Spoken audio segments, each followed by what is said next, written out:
is me, the master of hitting men. Some people could call me Amber Heard. Get it? Master of hitting men. In humor. Where we tally up the victims in all our favorite horror movies.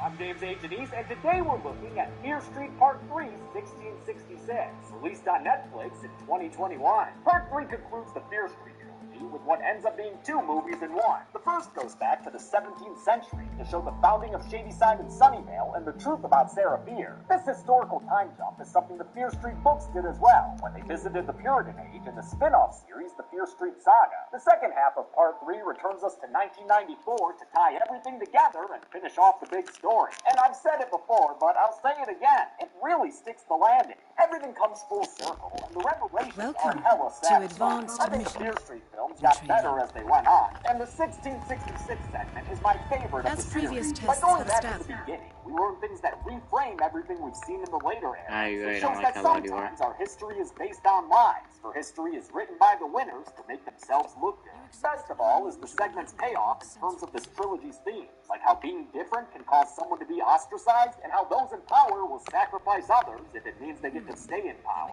I also enjoy the depiction of youths having always been youth. They may wear cloaks and bonnets, and their drugs may be fermented fruit, but kids are always going to find a way to have fun. We drank Applejack. We dance. We are young. That's a first. That is not a crime. The problem comes from the way adults react. 1666 takes place in the settlement of Union, right before it's split into Shadyside and Sunnyvale. We see the story of Sarah Fear, as played by Kiana Madeira, who of course plays Dina in Fear Street's 1994 storyline. To be clear though, the character we watch here is Sarah Fear. There's no actual time travel. Dina's just seeing Sarah's story through her own eyes, a result of having reunified her bones at the end of Part 2. Other actors from Part 2, and especially Part 1, are also here, all playing new characters who relate to their modern-day counterparts. Sometimes, as with Benjamin Flores Jr. playing Sarah Fear's brother, the character is an ancestor in spirit only. Other times, like with Emily Rudd and Sadie Sink playing Abigail and Constance Berman, the characters are literal biological ancestors. In this case, of Cindy and Ziggy Berman. To help sell the setting, they speak in an accent that doesn't work all the time. Should you be sleeping? Father wanted to prove, but I honestly didn't mind. You get used to it after a while. Part 3 was filmed in the middle of Fear Street's 3.5-month production schedule, since it uses actors from both of the other installments. The actors from Part 1 filmed this after finishing their 1994 work, while the Part 2 cast filmed this before starting their 1978 stuff. Unlike Parts 1 and 2, 1666 doesn't really riff on a specific horror subgenre. Sure, it's similar to period horror, like The Witch or The Village, but co-writer and director Lee Janiak also drew inspiration from Terrence Malick's The New World, and the story is largely in the vein of The Crucible, which shows how women were subjugated as witches due to superstition and sexism. Will this blast from the past set a new Fear Street record for kills, or were things not as bloody in the olden times? Only one way to find out. Let's keep it to kills. The movie begins with another recap. Thanks for keeping us current, Fear Street. Or, I guess we're in the past now. That's cool too. 1666 to be exact, like the Devilman number. That's quite a time jump from the 20th century, and while this village probably isn't Robert Eggers accurate, it's close enough to buy into the setting. I think the handheld camera style they use for this installment helps, as does Marco Beltrami's colonial-sounding score.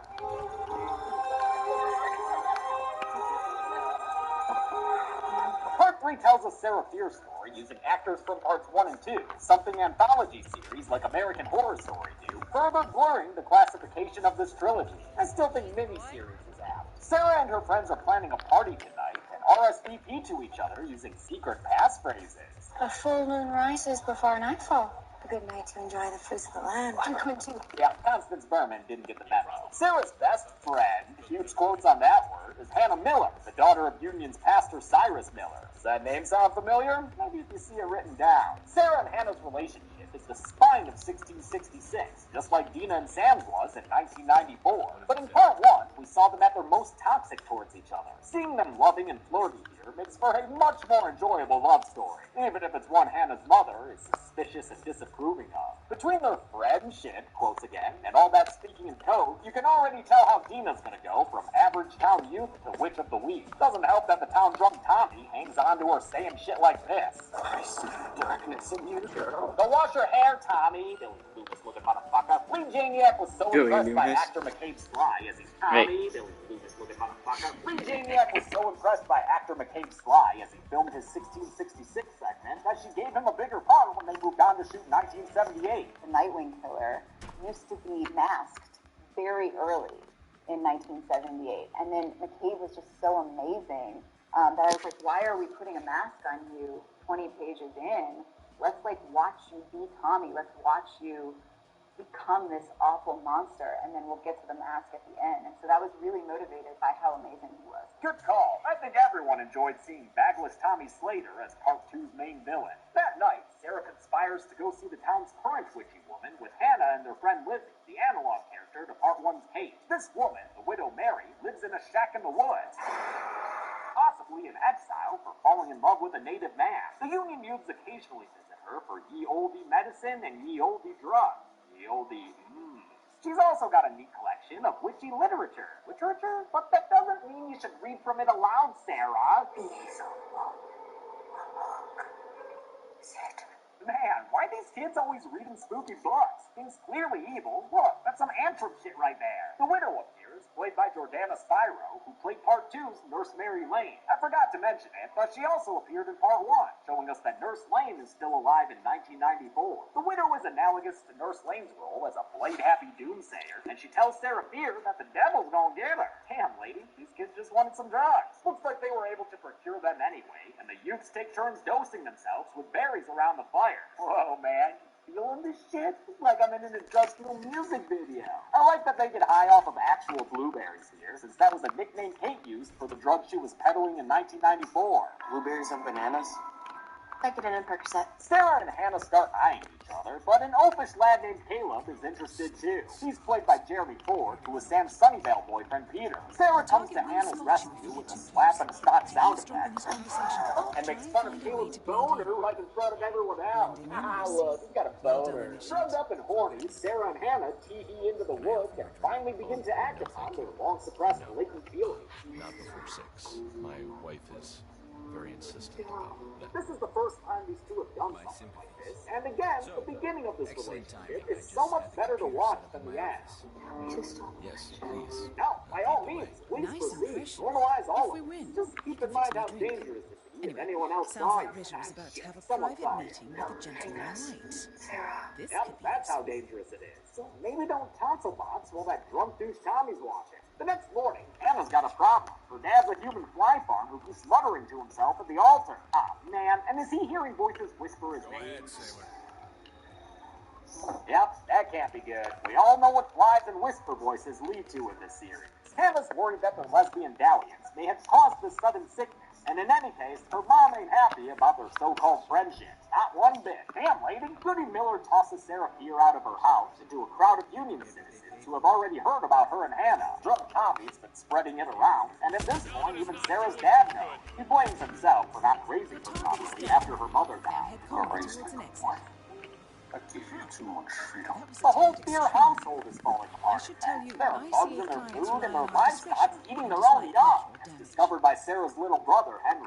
Whatever's plaguing their home is also spreading to Union at large, as the town suffers from bad food and wild horses, and a poisoned The red water color well. marks your With Sarah's exfiltration little dead point. dog Simply Maribel, push the oh button no! anywhere in the Drunk kit. Tommy proselytizes that this is the devil's doing, and his words strike home with citizens such as Elijah Good, played by Matthew Duff, who's Mayor Will Good in the 1994 storyline. If there's one good boy around, you know he's got a brother, and Elijah Good's Advanced brother mission is Solomon training Good, complete. played by And Ashley may I Zuckerman, say, who's Sheriff elegantly Nick Good in done. 1994. I guess Sarah I'm is one of the just few people in town I who look looks forward after to the someone final who moved test. outside the settlement after his child and wife died. Though Sarah's dad wants her to marry Solomon, she thinks of him as a friend, a close friend she can confide in. She admits that she's afraid she did cause the town's new hardships because of her and Hannah's wicked sapphic love. Maybe the devil is in me. Solomon sincerely consoles her, saying that even if she loves another woman, she's still a good person. So there's no way Satan's got a hold on her. You've got to invite that evil Welcome bastard back, in. Lucian. Regardless of As who's an been ICA causing it, the agent. evil in Union continues to spread. Hannah's dad, Pastor Cyrus Miller, locks himself inside the church with a bunch of the town's kids. The door is busted open by Caleb and the Good brothers, Solomon and Elijah, not Gallows and Anderson. And inside, Solomon finds quite the ghastly sight. At the altar, Pastor Miller, mumbling to himself, and And on the floor, a pile of greasy, grimy eyeballs. I can see everything. Yeah, something tells me you can't, brah. And neither can the 12 dead kids slumped over in these pews, including Constance Berman, the 1666 version of Ziggy, and Sarah's brother, Henry Fear. A later shot of their bodies confirms the count of 12 and calls back to a similar shot at the end of the Camp Nightwing massacre. Pastor Cyrus Miller comes after Sarah Fear, but Solomon Good saves her by stabbing the pastor with a pitchfork. With that, the town's first horrific tragedy concludes, but we all know it would be far from the last. The town... Achievement takes the spirit to beat the odds, the vision to build an enterprise, and the passion to do what you love. I'm the Hartford. Don't worry, he's just fine. The buck's got your back. When I heard shopping at the Racket Center earns you cash back on top of holiday deals, I thought, well, that can't possibly exist. Well, it does. Yes, it does, my mythical friend. Town blames the possession on witchcraft and has a meeting about it. Women in the bag. Elijah, politician that he is, takes the stand and says someone has to pay. After all, they're probably being punished because of sinners in their midst. And I have a list of names! Oh, never want to hear that sentence said that way. Solomon tries to bring peace, but Caleb testifies that Hannah totally witched him the night of the party, brah. She, used witchcraft to give him that embarrassing boner, and then she and Sarah Fear got down and dirty with the devil. A cry of witches goes up, and the men of Union testify up and down against them two lesbian witches. And look, there they are now, lesbian witching up that window. In the chase that follows, Hannah Miller falls in good capture, so she tells Sarah Fear to go on and get. Hannah is abused and embarrassed, and ultimately sentenced to hang, while the mob has a door-kicking-down search party looking for Sarah Fear. She manages to sneak around them and get into the church to talk to Hannah, where they realize there's nothing that they can do to make the town believe they're not witches. Everyone believes we've done it. What difference does it make if we do now? Yeah, it's kind of like double jeopardy, so might as well make a real deal with the devil. No way that dude can be worse than the townspeople looking to hang them for their love. This is an awesome scene with a powerful performance by Kiana Madera. We've seen that so far, Sarah Fear isn't the legendary witch she's been made out to be, but this may be the moment where that all changes. They want a witch. I will give them a witch. But, yeah. Sarah goes back to the widow's shack, hoping that actual witchcraft might save Hannah. But the widow won't be able to help her with this plan, since Sarah finds her on the floor with her neck slit, long dead. Sarah flees to Solomon's cabin and begs him for help. She says the widow's dead, and since the widow's devil book was open, someone in Union must have already made a deal with the devil. In exchange, perhaps for power? Power, you say? Solomon says he believes her and hides her in his home when Caleb and the witch hunting party shows up. While hiding, Sarah finds an underground passageway that leads from Solomon's dwelling into a cave with a familiar symbol on the ground. The witch's mark. Oh shit, and there's the witch's book. And the witch's goat head. Aw, poor little greedy guy. Yep, Solomon Good want pants too. Or power. Solomon Good want power. That's why he slit the widow's neck and made a deal with the devil. And why centuries later, Sunnyvale High would have the devil as its mascot. Now, you, viewer, may have guessed that Solomon Good was the bad guy by now, but Sarah Fear's so stunned, she falls out of Dina mode for a mo. It was him. He's also the one who saw her and Hannah in the woods on his way to doing his devil thing. When he read from the widow's book, while wearing that stupid hood, it formed the witch's mark in the ground, created the tunnel system, and made the gross blobby heart of darkness that spits out copies of killers. Solomon says that after losing his family, he felt entitled to a bit of happiness. So what if he has to sell a soul to make it happen? Not his soul, though. Someone else's. Cyrus Miller. As part of his deal with the devil, Solomon chooses someone to sacrifice. Their name gets written in the wall, they become possessed, and the good family goes on to prosper. Bing, bang, bang. One person every few years seems a small price to pay. Don't worry about those idiot townspeople because she's better than that. Just like he's better than that. And maybe they can be better than them together. You're like me. I'm nothing like you. Oh, so that's a no on the proposal? Well, it wasn't a real one. More like a trial balloon, you know? Sarah runs away from Solomon in his stinky cave and nearly trips over the pulsating blobby heart of darkness. Careful there, Sarah. That's probably like your only set of clothes. Solomon catches up to her and screams that he loves her, but sends a bit of a mixed message when he, holy shit, cuts off the friggin' hand! Just like Sarah Fear never actually made a deal with the devil, she also never cut off her own hand. It was always Solomon. Sarah fights to escape and kicks out the wooden floor above her in a manner very similar to Cindy Berman in the camp kitchen. She emerges above ground in the middle of the church, but she's unable to have a happy reunion with Hannah in the town square. I found the witch! Because that motherfucking Solomon Good sells her out, the spineless, self-serving son of a bitch. The town marches Sarah and Hannah out to the hanging tree and demands that they confess their sins of witchery. With one last look at her love, Sarah bears the burden on her own. I confess! She says she made a deal with the devil and bewitched Hannah to be her lover. This is how the legend of Sarah Fear got started, and it's a complete tearjerker as we watch her take the blame and brunt to save the love of her life. It was all me.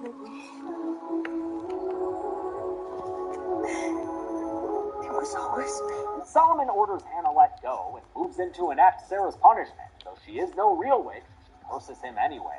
The truth shall be your curse. It will follow you for eternity. I will shadow you forever. With that, Sarah Fear is hanged by her neck. The music swells, and we see the real Sarah Fear, played by Elizabeth Scopel, and she recites her curse to Solomon Good, promising the truth will come out eventually. Once again, Fear Street moves me to frickin' tears. It's a truly emotional moment. Sarah Fear's friends were unable to save her life, but they at least want to give her a proper burial after death. They take her body from beneath the hanging tree and leave behind the engraved rock that would later be found by the Berman sisters in 1978. They move Sarah's body and bury it in a spot that would eventually be a ditch on the side of a road, and from that spot, red moss spread, symbol of Sarah's truth. Part of Sarah's pledge to Solomon is that she'd make sure the truth came out. That's why she appeared in visions to all the people who bled on her bones. Dina's the only one who got the whole story, though, since she's the one who put Sarah's skelly back together. Now Dina knows that the Good family is evil, which is gonna be tough to deal with when the current Good is frickin' Sheriff. Title card! Part 2! Yes, for the...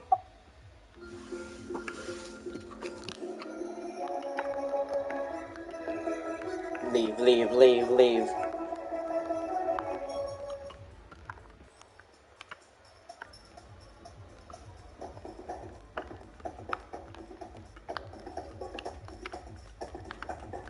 How are you, sailor?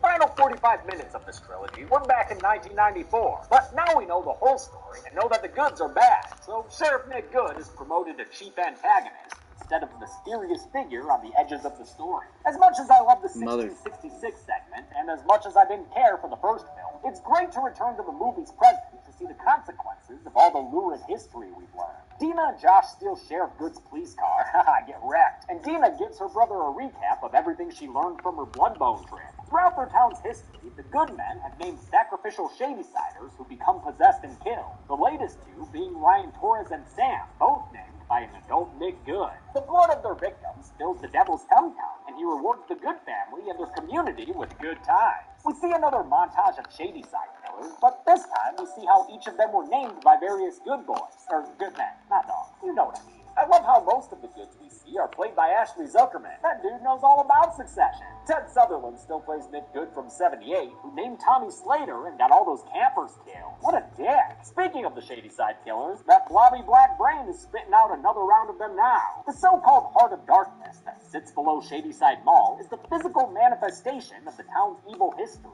Inspired by the nasty organic elements of The Fly and the Alien series, production made a practical build of the heart to use on set. In post-production, though, this was one of the biggest jobs for the visual effects team headed by Paul Graf. Simulating liquid is never easy. I like how the killers are still mid-transformation as they spawn, and they don't finish completely forming until they're up and walking around. Dina and Josh get back to Ziggy Berman and tell her about Sheriff Good. Girl's shook when she finds out her camp crush is actually the cause of Shadyside's pain and suffering. The curse never came from Sarah Fear, it came from the Goods and their deal with the devil.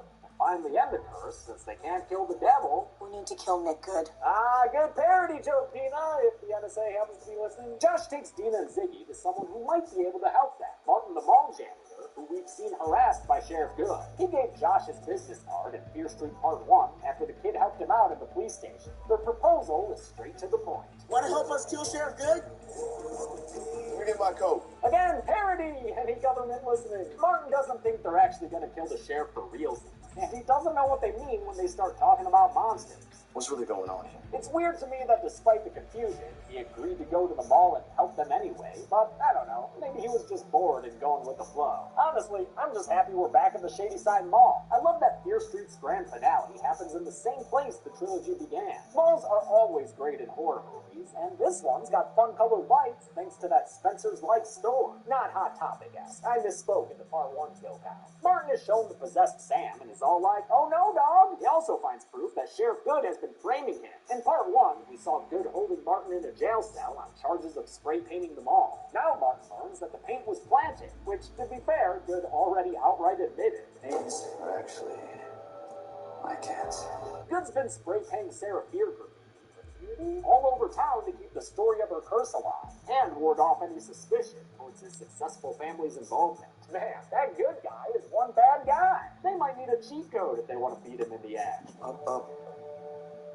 Down. Or we can just talk about kick-ass YouTube channels. That's cool too, Josh. Dina gives an inspirational speech to her brother and Down. adults No. who recently met. She says they're gonna avenge the countless Shadysiders who have been sacrificed and killed in the name of good. They kick things off with one of those stupid hand slices and The Offspring playing on the soundtrack. When it comes to the Shadyside monsters, they've got to keep them separated. Their plan involves booby traps, super soakers, and Dina's blood mixed with glow-in-the-dark paint that makes it show up under black lights. Before the monsters can show up, the Sunnyvale police force does. Officer Kopinski finds Martin and Ziggy, who react to a cop pointing a gun at them in very different ways. No doubt owing to historical encounters. Before he can decide what to do, Kopinski gets stabbed in the back by Harry Rooker, the milkman killer. Another cop, Officer Cruzio, joins him on the kill count when the milkman stabs him in the stomach. I guess the milkman killed those cops because they were somehow in his way. It's the kind of flexible rule that got Peter and the hospital staff killed in Part 1, and it allows our Shadyside heroes to avoid slaughtering as the killers follow Dina's blood trail single-mindedly. Four of the monsters are lured into various stores in the mall and are trapped inside with security gates by Ziggy, Martin, and John. But none of these undead goons are the true big bad of the series. That distinction lies with Sheriff Nick Good, who meets Ziggy Berman face-to-face in the Shadyside Mall courtyard. Flashback memories are had aplenty, and Ziggy pushes past her summer camp romance to enact the revenge she always wanted to. Terry-style blood dump. That makes Nick a target for all the monsters now being freed, but the bastard grabbed Ziggy and rubbed all that monster juice on her, too. In the ensuing chaos, Yo, wait, is that the new Tesla Zoobaboo? I heard it runs off of Nintendo's. That's an awesome looking tuxedo, sir, but I can't. Fuck you. Sheriff Good gets away and is followed by Dina as the others find safety behind the security gate.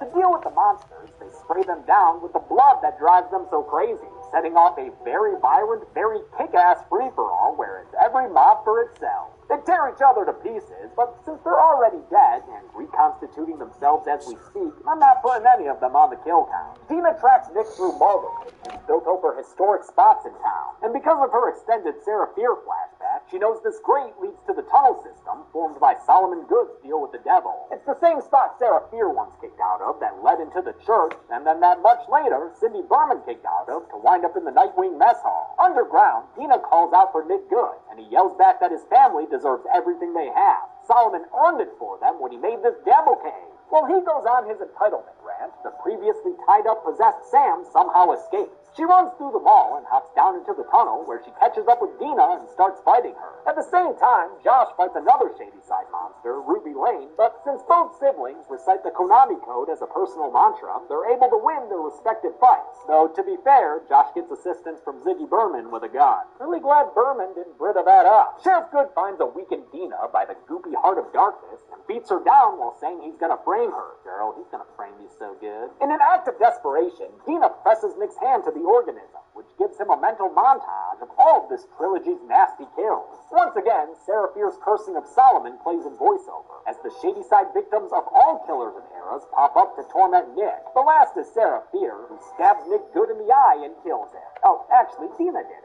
She stabbed the sheriff, but she didn't stab the deputy. The killing of Nick Good finally ends the Shadyside curse and gets rid of the monsters once and for all. It also breaks Sam free of her possession, so good job, I like to pull out my gun and shoot your him. girlfriend and killed the bad guy. That's pretty dope. He watches the sacrificial Shady Sider names are erased from the wall, and as the witch's mark unengraves itself from the cave floor. They find an exit leading to a fancy home that can only belong to Nick Good. Huh, maybe yeah, that's kind of a good house. Maybe not the Ram decor, but I love Okay, a now good you can family go tree. Oh, I mean a well-made family tree. Not like the good family. You know what I mean. Tina and Sam emerge on a rich-looking street smack dab in Sunnyvale, where they're greeted with neighborly scorn and suspicion. Joke's on that guy, though, because he's killed in a sudden car accident with a garbage truck. Tragedy has finally arrived in Sunnyvale. The truth comes out about Nick Good's bullshit, and a bunch of little character beats are given closure. I like the part where Ziggy reunites with her summer camp pal Nurse Lane. As another Pixies track plays, Dina and Sam pay respects to Sarah Fear, the first Shady Sider.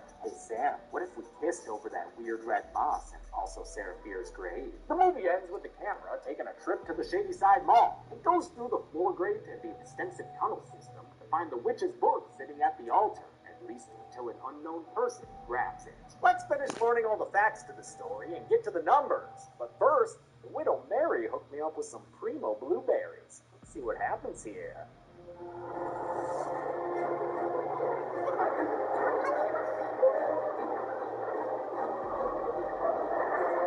Business.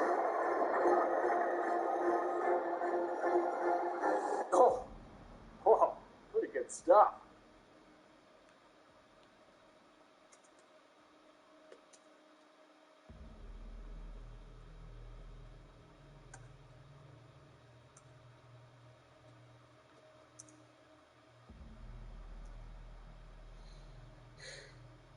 I gotta play this now since they have the business thing. Mute that because that's it. Definitely got copyrighted music. What do you think? Final glasses of business. You're dead meat.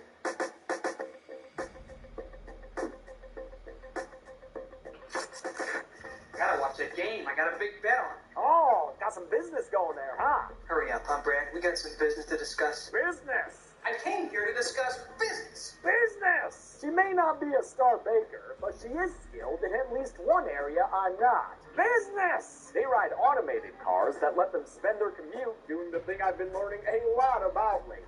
Business! An impatient guy named Preston who, what's he doing there? Oh, I see. Business!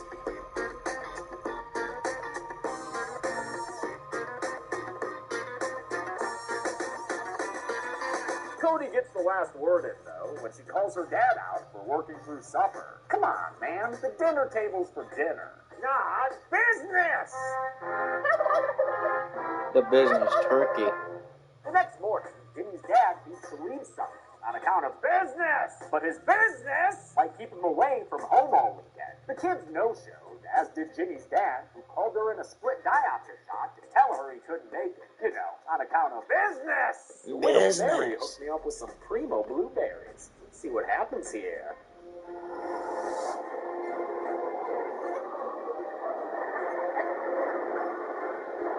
Business. Oh, whoa, pretty good stuff. They also work for phone calls, so I don't even need to take them out when it's time to switch modes. You know, getting back to business. It's Tommy's 16th birthday this weekend, but his mom will be out of town on business. The plan was devised by this young executive, Mr. Gross, who the others say have a bright future in business. I like this guy, Ed, not just because he's got bottle opener business cards. Then at the end of the month, Extra reports your purchases to the credit bureau, and bing bang boom, you're in the credit building. Business! God damn, I love when Clarence Williams says the shit. Even when he's got cigar flakes on his teeth. Forward. You'll get shit. Happens to the best of us, man. I know from experience. Business! Make sure to join Dahlia and I for a drink later. There's someone we'd like to meet. Now, hold on. You always have to deal with that when you're handling business.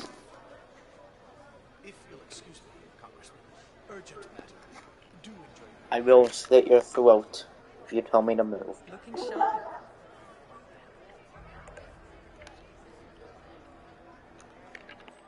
What do you think? I think we're dead meat. Okay. Wilkins takes a shovel and delivers an overhead smack to the shuffling bag, giving us a clear for really real. With the coast finally clear for really real, Wilkins takes a shovel and delivers an overhead smack to the shuffling bag, giving us a kill that cuts away immediately, but at least we get to see him watering the grave. That's nice. The Spinosaurus stomps away, because he ain't about to stand there and get burned, and the Kirby family has a wet reunion hug. That's nice. First, there's an extra shot of him and Lori after the empty swimming pool showdown, where he drapes his jacket over her shoulder. That's pretty nice. Aw, we got ourselves a family reunion in the woods. That's nice. Except Papa tells his daughter that she killed her mom. That's not nice. His goddess of a wife is Cindy, played by Sterling Cooper office manager Christina Hendricks. Oh, and cool, there are a couple who actually like each other. That's nice. Her cuddly dad, Hank Bradamore, was a cop too. She doesn't want to disappoint him. I am proud of you, kiddo. Oh, I like to see happy families. That's nice. Everyone begins tending to these two ladies in labor, except for Gary, who puts on some classical music and takes out some drawings he's been working on. Hey, what you got there, Gare Bear? Some eldritch horrors? Some scary pictures to show in the dark? That's nice. The Loonies take refuge at a barn, where the movie takes a stab at character development. Look, Coyle and Baxley are besties, and McKenna wants to be a good dad. That's nice. The two of them hug, and that's nice. And because Molly is a good girl, Angela is friendly and supportive. Sounds smart. And that's a good thing when he sees it. Ah, that's nice. Red challenges Zora to a foot race with her leader, Umbre, by telling her to run. Oh, they're gonna be training buddies together. That's nice. I don't love the acting in this movie, but I will say it looks like the cast is having fun. So, that's nice. His telepathy doesn't work on Graves, though, and the annoyed doctor tosses Hill's head in the trap. A lot of body part wasted. But I guess there is also a lot of body part recycling. So that's nice. She returns to Cabrini Green and enters the abandoned murder apartment so she can climb back through the bathroom mirror and see what the Candyman has waiting for her. Ooh, some candles. That's nice. Russ finishes what he started and drilled Jeff to death. It's off screen, but it does have some artistic blood creeping underneath the door. So that's nice. Which is the perfect place for Thad to strike up a live stream and do the one thing I knew I would never do to Chelsea. Propose in front of a live internet audience. But you know what? It works for Poppy. Dad, yes! You know, she said yes! So great. These two are good for each other. That's nice. Mistake and Angel are getting some quality sibling time together. I love you. I love you too. Oh, that's nice. In bed that night, he comforts Tori and tells her that he's gonna take Brandon Hunt. That's nice. That's nice.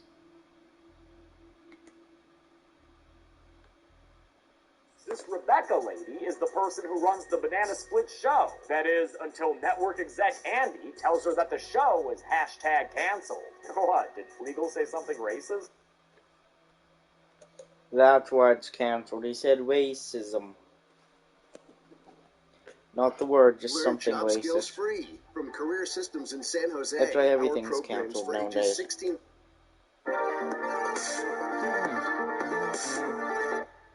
Welcome to the Kill Count, where we tally up the victims in all our favorite horror movies. I'm James A. Janice, and today we're looking at the Banana Splits movie, which premiered at Comic-Con in 2019. The Banana Splits movie is based on the Banana Splits Adventure Hour, a Hanna-Barbera jam created by Sid and Marty Krofft that originally aired on NBC from 1968 to 1970. Not gonna lie, I had never heard of this show before this movie came out, but Chelsea was familiar with it, so What the fuck do I know? The show featured the same anthropomorphic furries that are in this feature, and they were in a band, and they would introduce various segments that mostly consisted of cartoons. Cool! How the fuck did this become a horror movie? It may have something to do with Five Nights at Freddy's and its perpetually postponed film adaptation. I guess originally, Warner Brothers was going to make the Five Nights movie, but the rights went to Blumhouse instead. And so Warner Brothers, under their subsidiary Blue Ribbon Content, decided to make a different movie featuring murderous animatronics, and they based it on the Hanna-Barbera show because the Banana Split characters were already kind of off-putting.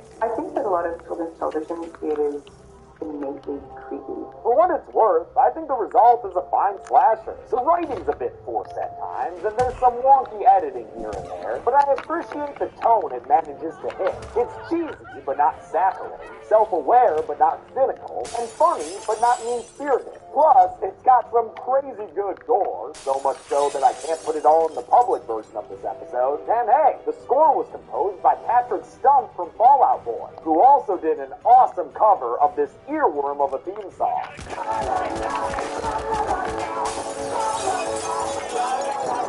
And that's not the first time this song was covered by a rock band either. In Kick-Ass, there was a version done by the Dickies, the band that did the iconic Killer Clowns theme.